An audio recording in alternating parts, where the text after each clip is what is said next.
Good morning बच्चों। हम लोग कल तक fractional part of the function मतलब फलन का भिन्नात्मक भाग को डिफाइन कर लिए थे। उसका ग्राफ हमने नहीं बताया था, ठीक है। उसके आगे हम लोग कंटिन्यू करेंगे। फलन का भिन्नात्मक part, integral part of function या पढ़, ठीक है ना।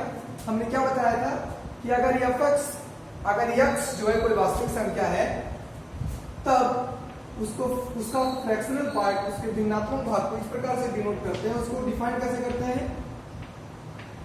x minus greatest integral function. और ये हमने कल बता दिया था, कुछ एग्जांपल्स दिए थे, ओके। चलिए इसका ग्राफ देखा जाए, ठीक है। चलिए ध्यान दीजिएगा यहाँ,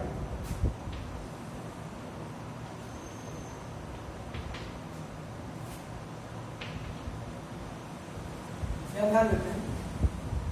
integral part of the function में 0, 1, 2, 3, ठीक है। आप 0 ले लो, integral part of the function 0 minus 0, 0 और 0 का महत्तम पूर्णांक फलन 0 ही आएगा। This is 0। 0.2 ले लो, 0.2 माइनस 0.2, 0.2 माइनस 0.2, 0 और 1 के बीच में महत्तम पूर्णांक फलन छोटा वाला नंबर होता है 0, इसकी वैल्यू क्या आएगी? 0.2 आएगी। इसी प्रकार से अगर हम 0.4 को कैलकुलेट करें तो इसकी वैल्यू 0.4 ही आएगी, जैसे कैलकुलेट किया। 0.9 को कैलकुलेट करेंगे तो 0.9 ही आएगा। मतलब 0 से 1 कुछ भी करेंगे तो वही वैल्यू आ जाएगी। आइए 1 पर करेंगे तो 1 माइनस ग्रेटेस्ट इंटीग्रल फंक्शन 1। तो हमने बताया था कि पूर्णांक जो होते हैं, पूर्णांक का फ्रैक्शनल पार्ट जो होता है वो 0 होता है। कैसे? 1 और इसका महत्तम पूर्णांक फलन तो 1 ही आएगा, ये आ गया 0, है ना।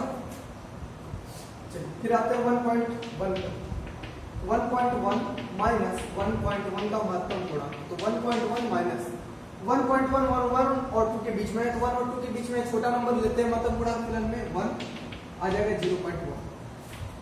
1.3 लेंगे तो 1 उसी प्रकार से करेंगे तो 1.3 माइनस 1.3, दिस इज 1.3 और इसका महत्तम पूर्णांक फलन 1, 0.3 आ जाएगा। 1.9 लेंगे इसी प्रकार से, तो 1 उसी प्रकार से कर रहे हैं तो 1.9 सिमिलरली करेंगे तो 0.9 आएगा, है ना। पॉइंट के बाद वाला नंबर लिखते हैं। उसी प्रकार से अगर 2 करेंगे तो 2 का पूर्णांक का तो 0 ही होता है। 2.1 का करेंगे तो कितना आएगा? 0.1 आएगा। 2.3 का करेंगे तो 0.3 आएगा। 2.9 का करेंगे तो 0.9 ही आएगा और 3 का कर लेंगे तो 0 आ जाएगा। अब सबको देखिएगा ध्यान से, 0 पर वैल्यू 0 आ रही है। 0 से जैसे जैसे आगे बढ़ रहे हैं 0.2, 0.4 तो वैल्यू बढ़ती जा रही है। 0.2 पे 0.2 यहाँ पे आएगा, फिर आगे बढ़ती जा रही है वैल्यू, ठीक है। लेकिन आगे बढ़ रहे 0.2 पे 0.2 आ रहा है, 0.3 पे 0.3 आ रहा है, 0.4 पे 0.4 आ रहा है, 0.5 पे 0.5 आ रहा है, 0.9 पे 0.9 आ रहा है। इस प्रकार से वैल्यू बढ़ती जा रही है, इस प्रकार से, ठीक है। और जैसे 1 पे पहुंच रहे हैं, 1 पर वैल्यू 1 नहीं आ रही है, 1 पर वैल्यू सीधे 0 आ जाती है। तो अगर यहाँ पे 1 है तो ये वैल्यू 0.99 तक बढ़ेगी। 1 से पहले जाएगी 0.99 तक तो वैल्यू 0.99 तक आएगी, ठीक है। लेकिन 1 पर नहीं जाएगी तो 1 पर सर्किल बनाएंगे, फिर 1 पर वैल्यू क्या आ रही है? 0 आ रही है, ठीक है। 1 पर 0 आ रही है, फिर 1.1 पर 0.1, 1.3 पर 0.3, जैसे आगे बढ़ रहे हैं उसके फिर 0.1, 0.2, 0.3 करते करते 0.99 तक पहुंच रही है। लेकिन 1 नहीं हो रही है, क्यों? क्योंकि जैसे ही 2 पर आ रहा है 2 पर वैल्यू सीधे 0 हो जाएगी। 0.99 के बाद सीधे 0 हो जाएगी।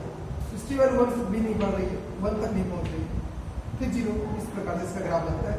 और मैंने कल बताया था कि फ्रैक्शनल पार्ट, इंटीग्रल पार्ट नहीं, sorry, fractional part not integral,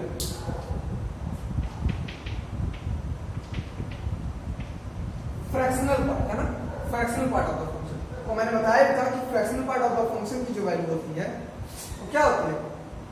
हमेशा 0 होती है, 0 से बड़ी होती है, लेकिन हमेशा 1 से छोटी होती है। 0 और 1 के बीच में होती है, जीरो इंक्लूड होता है, वन इंक्लूड नहीं होता है। दिस इज जीरो के क्लोज वन पर होता है ना, fractional part of the function की रिप्लेसिबिलिटी होती है। तो इस ग्राफ को देखने पर आपको क्या लग रहा है? ब्रेकिंग हमें मिल रही है ना। ब्रेकिंग कहां पर मिल रही है?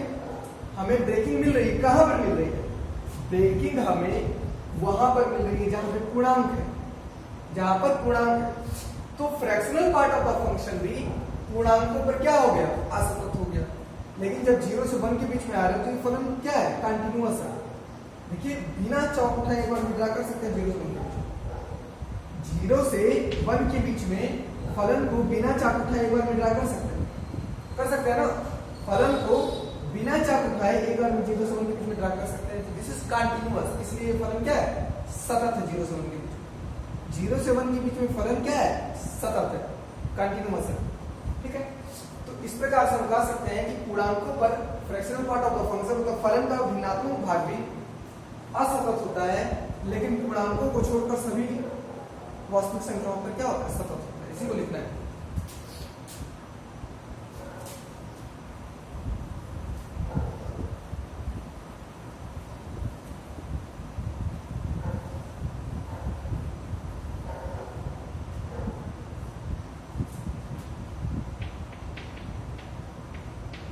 उपरोक्त ग्राफ से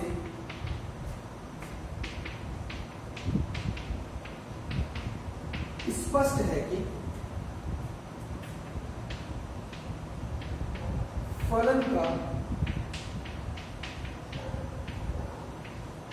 भिन्नात्मक भाग, ठीक है, पूर्णांकों को छोड़कर सभी वास्तविक संख्याओं पर सतत होता है, जबकि पूर्णांकों पर क्या होता है? असतत होता है। पूर्णांकों पर असतत होता है। ठीक है ना। उपरोक्त ग्राफ से स्पष्ट है कि फलन का भिन्नात्मक भाग भी, मतलब fractional part of the function भी, पूर्णांकों को छोड़कर के सभी पर संख्याओं पर सतत होता है, लेकिन पूर्णांकों पर क्या होता है? असतत होता है। हो गया ना। तो आपने इस तरह से इसके तीनों पार्ट, जो fractional part of the function थे, ग्रेडियंट इंटीग्रल फंक्शन, महत्तम पूर्णांक फलन और न्यूनतम पूर्णांक फलन, आपने तीनों पढ़ लिया है। फलन में भी तीनों पढ़ लिया है। और अगर ये तीनों पढ़ लिया है तो आपको किसी भी फंक्शंस के किसी भी प्रॉब्लम की परेशानी नहीं होगी जो कॉम्पिटिटिव बेस्ड में पूछे जाते हैं। अगर यही क्वेश्चन आपके बोर्ड में पूछ लिया गया, ठीक है, सिद्ध कीजिए x minus greatest integral function x, मतलब fractional part of the function जो होता है, प्रूव कर दीजिए कि ये सतत होता है। तो कैसे करेंगे? तो इसके लिए क्वेश्चन लिख लीजिए पहले। तो आप ग्राफ बना के नहीं दिखाएंगे, आप देखोगे। क्वेश्चन लिखिए, दर्शाइए कि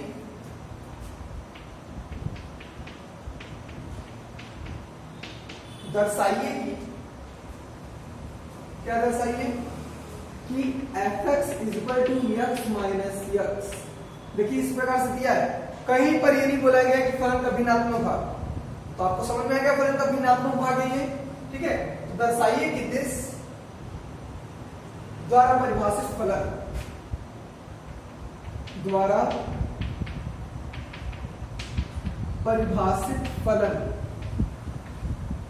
परिभाषित फलन समस्त पूर्णांक बिंदुओं पर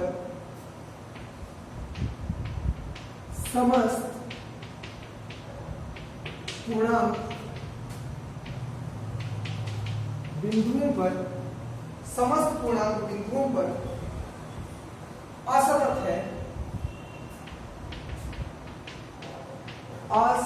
है, ठीक है। समझ में आ गई बात? हमारा प्रश्न क्या है? दर्शाइए कि fx is equal to x minus greatest integral function द्वारा परिभाषित फलन समस्त पूर्णांक बिंदुओं पर असतत है। तो आपको ग्राफ बना के नहीं दिखाना है, आपको तो सॉल्व करना है। चलिए सॉल्व करते हैं। समस्त पूर्णांक बिंदु, समस्त पूर्णांक बिंदुओं पर मतलब समस्त इंटीजर पर -1 -2 -3 -4 -5 and so on 0 1 2 3 4 5 and so on, क्या सभी पॉइंट पर दिखाएंगे? तो आप किसी एक आर्बिट्रेरी इंटीजर पर दिखा दीजिए। लेफ्ट आप इसके सॉल्यूशन में लिखेंगे माना कि एक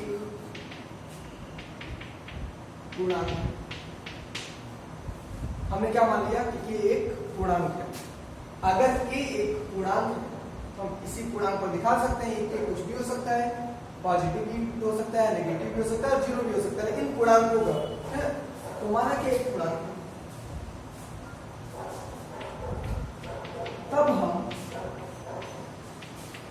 फलन की सततता की जांच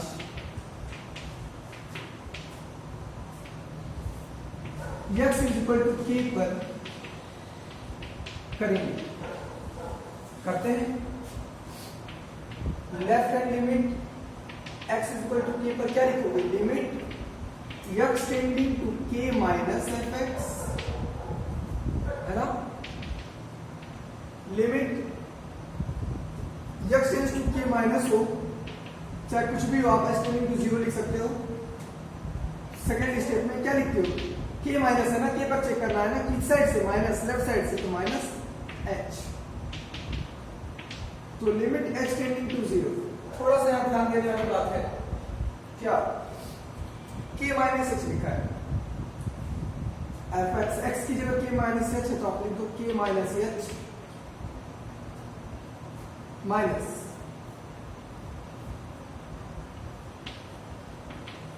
k माइनस h का महत्तम पूर्णांक।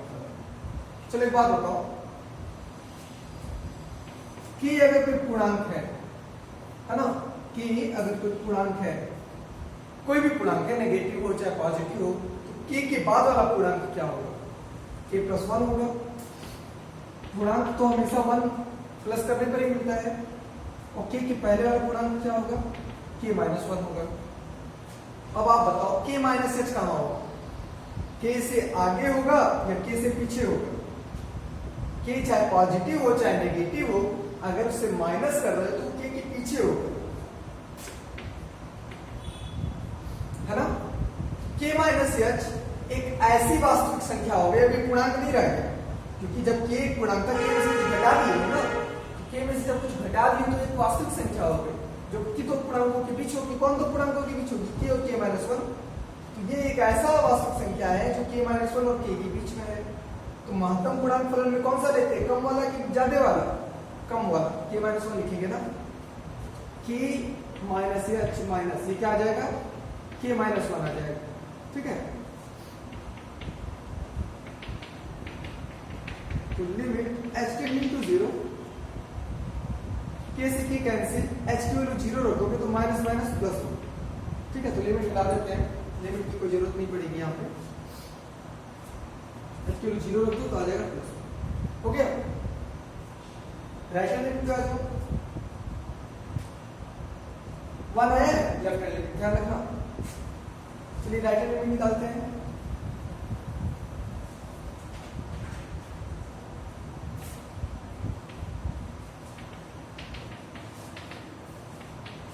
Limit x tending to k plus fx,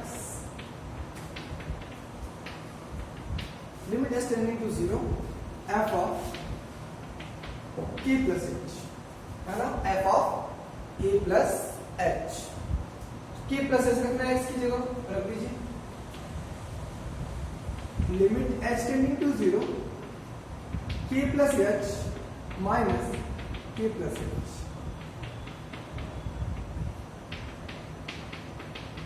k plus h minus k plus h हमेशा k से आगे आएगा, तो k प्लस h एक ऐसी वास्तविक संख्या है जो k और k प्लस 1 के बीच में है। तो महत्तम पूर्णांक फलन में कौन सा लेंगे? कम वाला या ज्यादा वाला? कम वाला। क्या आएगा? k आ जाएगा, k से k कैंसिल और h के में क्या आ जाएगा? लेफ्ट हैंड लिमिट कितना आया था? 1 आया था, और राइट हैंड लिमिट कितना आया? 0 आया। तो सिंस आप बता देंगे कि लेफ्ट हैंड लिमिट ही राइट हैंड लिमिट के इक्वल नहीं है, वैल्यू ऑफ द फंक्शन की जरूरत ही नहीं पड़ी हमें।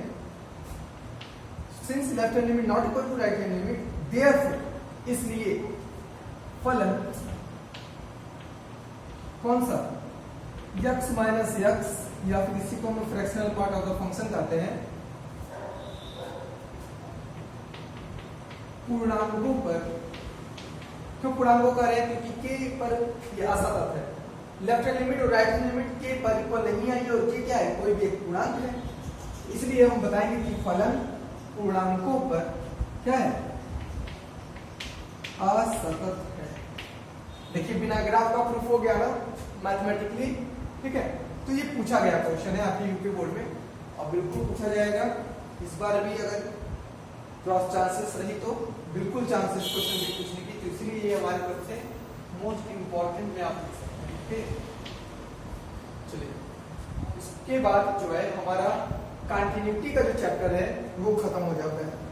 कल से जो है हम लोग पढ़ेंगे क्या, अवकलनीयता, डिफरेंशिएबिलिटी ऑफ द फंक्शंस पढ़ेंगे। कल से हम लोग अवकलनीयता पढ़ेंगे, डिफरेंशिएशन स्टार्ट करेंगे। ओके, कोई भी डाउट हो, कोई भी क्वेश्चंस होगा, आप लोग क्वेश्चंस पूछते रहेंगे, कुछ क्वेश्चंस मुझे मिल भी रहे हैं, ठीक है, और बाकी लोग भी पूछते रहेंगे। धन्यवाद।